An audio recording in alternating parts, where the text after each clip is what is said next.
आणि आता बातमी परशुराम आर्थिक विकास महामंडळाची। ब्राह्मण समाजातील आर्थिकदृष्ट्या कमकुवत घटकांना आर्थिक मदत करण्यासाठी या महामंडळाची स्थापना करण्यात आली आहे।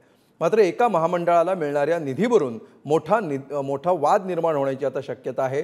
परशुराम विकास महामंडळाला मिळणारा निधी हा ओबीसींच्या फंडातून जाणार आहे, त्यामुळे एक नवाच संघर्ष उभा राहण्याची चिन्ह आहेत।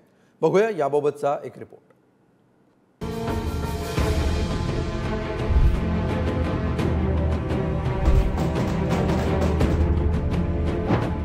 राज्यात एकीकडे मराठा ओबीसी धनगर आरक्षणाचा मुद्दा तापलाय, दुसरीकडे ब्राह्मणांसाठीही परशुराम आर्थिक विकास महामंडळाची स्थापना करण्यात आली।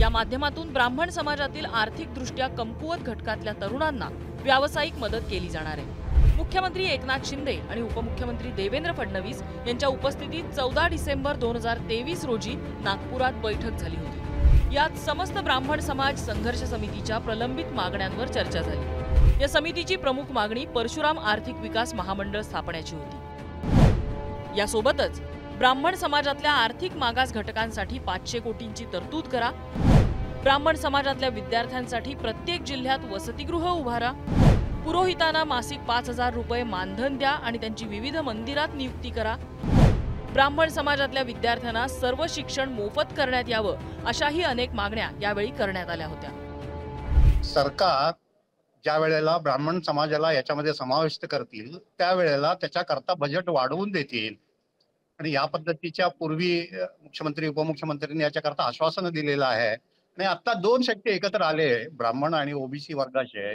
एकत्रपणे मागणी करेल त्यावेळेला निश्चितच त्याला निधी वाढवून मिळतील, त्याचीही काही प्रमाणात ओबीसी बांधवांना सुद्धा त्याचे बेनिफिट मिळू शकतो आहे।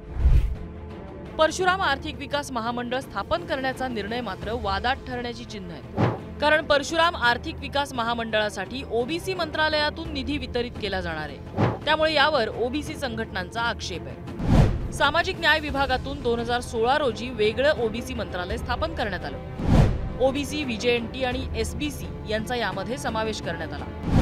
ओबीसी मंत्रालयासाठी पुरेसा निधी उपलब्ध केला जात नसल्याचा आरोप वारंवार होतो। ओबीसीच्या आर्थिक विकास महामंडळाला देखील पुरेसा निधी मिळत नसल्याची ओरड आहे। ओबीसी विभागाकडून ब्राह्मण समाजासाठी परशुराम आर्थिक विकास महामंडळ स्थापन करण्याचा निर्णय झाला। परशुराम आर्थिक विकास महामंडळाला ओबीसी मंत्रालयातून निधी वितरित केला जाणार आहे। सरकारच्या निर्णयाला ओबीसी संघटनांनी आक्षेप घेतलाय। एकतर ओबीसी, व्हीजेएनटी, एसबीसी प्रवर्गावरती आजपर्यंत अन्याय इथल्या व्यवस्थेनं केलेला आहे। अर्ध्या लोकसंख्येला तुम्ही 1% बजेटरी तरतूद देत नाही, हे एका बाजूला मान्य करताय आणि आमचा तुमच्यात समावेश झाल्यानं आम्ही बजेटरी तरतूद आणू अशा पद्धतीचा बोलताय, म्हणजे जखमेवरती परत मीठ चोळताय। या भावना तीव्र आहेत। आम्हाला न कळणे इतपत ओबीसीचे नेते किंवा ओबीसीचा कार्यकर्ते खुले वाटतात का काय तुम्हाला? आर्थिक नियोजन हजारो लाखो करोडचे होतात, पण सामाजिक न्यायाच्या योजनांसाठी पुन्हा 1% तुम्ही बजेटरी तरतूद करू शकत नाही। जरांगे पाटलांच्या आंदोलनानंतर मराठा समाजाला कुणबी प्रमाणपत्र देण्यासंदर्भातील अधिसूचना राज्य सरकारनं काढली।